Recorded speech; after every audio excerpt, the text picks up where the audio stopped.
Boa tarde, oitavo ano. Tudo bem com vocês? Esperamos que sim, né? Comigo está tudo bem, tudo tranquilo, né? Tomando sempre os devidos cuidados, tá? Estou aqui na escola gravando da nossa aula, só tá eu e o André aqui na escola, tá beleza? Pra ficar melhor pra vocês aí. Aí agora nessa ondinha de frio, vocês podem assistir, né? Embaixo da coberta, na cama, né? À tarde, enfim, né? Porque se a aula é online, aí você tem que estar ali naquele momento, tá ok? Então, gente, nós veremos, tá? Nós estamos aí na nossa 12ª semana, né? Com o distanciamento social, tá? Oitavo ano, conteúdo, figuras de linguagem.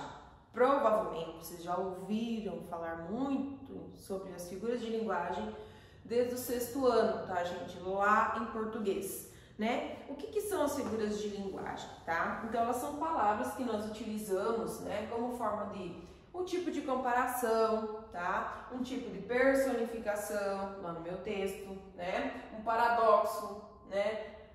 Um tipo de palavra que nós nomeamos hipérbole, uma ironia, tá? Então isso, nós temos palavras que caracterizam, que possuem essas características e que elas são classificadas como figuras de linguagem. Tá? Então veremos aí, gente, para vocês entenderem, tá? Cada figura de linguagem, nós temos mais, tá? Não são só essas são algumas, tá? Isso depende também conforme o conteúdo, né? Por exemplo, o oitavo ano que a gente está trabalhando, então são tipos de figuras de linguagem mais apropriados ao nosso tipo de texto, de conteúdo no momento, tá? Então aqui a ironia, tem a ironia, aí vem lá a explicação sobre um texto de exemplo e as atividades. Não tem a explicação e depois as atividades como a gente costuma ver nos conteúdos, tá? Então esse conteúdo específico vai funcionar dessa forma. Então eu tenho o conteúdo com texto, explicação e exercício. Aí vocês prestam atenção e já vão fazendo. Se vocês quiserem assistir o vídeo todo uma vez só, depois fazer, depois voltar, olhar, ou se quiser assistir ironia, pausar o vídeo, fazer atividade, fica a critério de cada um, o que vocês acharem melhor e mais fácil para vocês, tá ok? Então, gente, a ironia. Vocês sabem o que é algo irônico, né? Tá? É quando você meio que quer satirizar alguma coisa. Então aqui eu tenho, releia o trecho da crônica O Idoso na Fila do Detran. Que fato que vocês encontraram lá nesse texto que poderia trazer essa figura de ironia, tá? Em que trecho? Subi e a mocinha da mesa de informações apontou para os balcões 15 e 16, onde havia um cartaz avisando gestantes, deficientes físicos e pessoas idosas. Como? Tá? Ele não se achava idoso, tá? Aquelas filas lá não eram para ele, né? Hesitei um pouco e ela, hesitar quer dizer, ele esperou um pouco, ele não foi para a fila que ela mostrou, que ela ordenou, né? Ela, já impaciente, perguntou: o senhor não tem mais de 65 anos? Não é idoso? Aí ele responde ironicamente, que ele usou ironia: não, sou gestante. Tive vontade de responder, mas percebi que não carregava nenhum sinal aparente de que tinha amamentado ou estava prestes a amamentar alguém. Saí resmungando: não tenho mais, tenho só 65 anos, né? Então isso é um fato irônico, por quê? Porque lá, a gente já leu o texto, já conhece o texto, ele não se sentia uma pessoa idosa, tá? Então isso foi uma vontade, muitas vezes, né, muitas vezes a gente responde, mas muitas vezes a gente segura, né? A pessoa vem e te pergunta alguma coisa.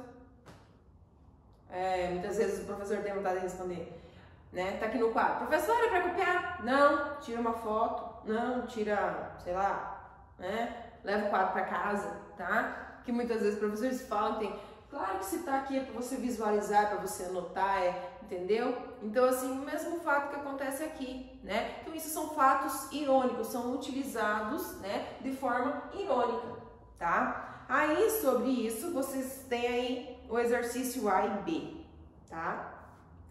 Então, ali embaixo, quando se diz o contrário do que se quer entender, utilizamos a figura de linguagem ironia. Ela é utilizada para ridicularizar ou ressaltar algum aspecto possível de crítica. Veja o exemplo a seguir. Que pessoa educada entrou sem cumprimentar ninguém. Também é um fato irônico, né? Muitas vezes, nossa, que pessoa bem educada. E você olha assim, tipo, sem entender. Por que ela é bem educada? Ué, entrou sem cumprimentar ninguém, né? Fato irônico. Se ela fosse bem educada, seria ao contrário, né? Ela teria cumprimentado, certo? Muitas vezes a gente vê muitas piadinhas, né? Principalmente sobre a escola. Essa questão do quadro foi um exemplo que eu lembrei agora, que eu vi uma vez. Uma ironia, né? Um fato irônico. Professora, para copiar o conteúdo do quadro? Não, tira o quadro e leva para casa, né? Como que você vai tirar o quadro e vai levar para casa? Não dá, né? Então, é um fato irônico, tá? A segunda aqui que seria então o paradoxo. O que é um paradoxo? Vejamos aí, tá? A união de ideias contraditórias, incomuns e ilógicas em um mesmo enunciado é chamado de paradoxo. Vamos ver o texto então, para vocês entenderem, tá? De uma forma mais fácil. Leiam a estrofe do poema de Luiz de Vaz de Camões. Amor é fogo que arde sem se ver. Onde que existe o paradoxo aqui, né? Tá? Algo contraditório. O amor é fogo. Tá? Beleza. O amor, a gente sabe que é um sentimento, então eu não consigo ver ele, né? A gente só consegue sentir. Então, por isso que ele arde sem que enxergamos. Porque o fogo, quando ele tem chama, a gente vê, né? Queima, esquenta e tudo mais. Então, o amor aqui, se você está sofrendo amor, está sofrendo, né, de uma forma você está sentindo, teu corpo está sentindo, mas ninguém. Isso não consegue ser transmitido, mostrado para alguém, tá? É ferida que dói e não se sente. É um contentamento descontente. Como que você está contente e descontente ao mesmo tempo, tá? É a dor que destina sem doer. Cara, que desatina, perdão. Como é que você tem uma dor que não dói? Me explica. Ou você tem ela ou você não tem. Mesmo que é uma dor de amor do coração, você sente alguma coisa. Você sente uma palpitação, alguma coisa sente, né? Você fica mais triste, não quer falar com ninguém. Então, algum tipo de sentimento isso aflora, tá? Então, são ideias contraditórias. Isso é um paradoxo, um paralelo entre uma coisa e outra, tá? Aí vocês têm as atividades A e B, né? O que é uma antítese? A vida é assim mesmo, dia e noite não é assim, tá? Nossa, que profundo esse poema, como entenderemos isso, tá? Então, antítese, o que é uma antítese, tá? O que você consegue observar? Nós temos aí a linguagem verbal e não verbal utilizada, né, pela figura, tá? É dia e noite, olha lá, metade da lua, metade do sol. Isso pode acontecer? Ao mesmo tempo que é dia, é noite, tá? Então, a antítese é quando em um texto empregamos palavras ou expressões de sentido contrário. Temos uma antítese, tá? Então, os sentidos, né? Se é dia, não tem como ser dia e noite ao mesmo tempo, tá? Uma hipérbole. Tá? Tem muita gente que começa como fala, né? Hiperbole. Não é hiperbole, é hipérbole. Olha o acento, tá? Essa daqui. Então, o que é uma hipérbole, né? É um fragmento do texto da Clarice Lispector. Pois ela era 50 milhões de unidades de gente linda. Nunca houve em todo o passado do mundo alguém que fosse como ela. E depois, em 3 milhões de trilhões de anos, não haveria uma moça exatamente como ela. Alguém entendeu alguma coisa? Aí você tem que voltar, você tem que reler, interpretar, tá? Então, a hipérbole é a figura de linguagem que caracteriza pelo uso exagerado, né, de tornar uma ideia mais expressiva, né, sobre aquele tema. Em 3 trilhões de anos depois. Nossa! Quem que ia, né, viver em 3 trilhões de anos depois dessa data para saber se haveria uma mulher mais bonita, tá? Então, é o exagero utilizado, tá? Isso é o que caracterizamos hipérbole, né? Então, aqui tá ironizando o quê? Tá mostrando o quê? Evoluindo, mostrando que ela era, né, a beleza da personagem, ela era, nossa, lindíssima, muito linda, tá? Aí nós temos aqui a prosopopeia ou personificação, tá? Ela é a mesma. Tem alguns livros, alguns que trazem como prosopopeia, outros como personificação, tá? Então nós temos ali, janela inteligente, respira para gerar sua própria energia. Janela respira, tá? Qual é a ação que está apresentada nessa manchete? Porque é um fragmento de um jornal, tá, gente? A ação aí, janela inteligente, respira para gerar sua própria energia. O respirar, o ato de respirar, tá? Essa seria, então, a ação, certo? E o que é uma hipérbole? Uma prosopopeia, tá? Quando se atribuem características ou ações humanas a seres inanimados ou irracionais. O que é seres inanimados? Livram ser animado ou inanimado. Aí vocês, ai meu Deus, e agora eu não sei. Então vamos assistir um desenho animado. O que é um desenho animado? Né? Personificação que a gente dá, sei lá, um urso que fala, um cachorro que fala, Mickey, a Minnie, né? Esses são o quê? São desenhos animados. Então nós temos lá os filminhos, né, de desenho animado. Ser inanimado é aquilo que não tem vida, tá? Se eu a partir disso der vida a este livro, falar que ele está falando, que ele está dando essa aula, tá? Ele passa a ser algo, né, um objeto personificado. Eu posso dar vida a ele, que ele respira, no caso da janela, tá? A janela passou a respirar, então deram vida para ela, tá? Posso dar nome, certo? Então é isso, tá?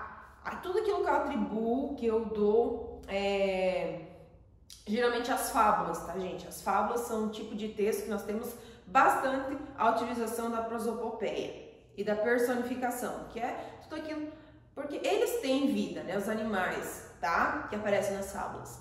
Formiga tem vida? Tem, mas ela não fala igual um ser humano. Então, lá no texto chega um momento que a formiga fala com a cigarra, tá? Claro que elas podem conversar, só que a formiga fala formiguês, a cigarra fala cigarrês. Então quer dizer que elas, entre elas, também não conseguem se comunicar, como a gente não consegue se comunicar com eles. Entendeu? Gente, isso é só um exemplo, tá? E assim, nós, seres humanos, a gente trabalha, né? Escreve esses textos e personifica, dá vida a esses personagens, tá ok? Então, isso que é a prosopopeia. E o eufemismo, tá? Tem gente que quando fala em eufemismo, liga com feminismo, tá? Então, tomem cuidado. Eufemismo, o que é o eu? Tá? Então, é o uso de uma palavra ou expressão para substituir outra de sentido mais grosseiro ou desagradável, tá? Isso, então, recebe o nome de eufemismo.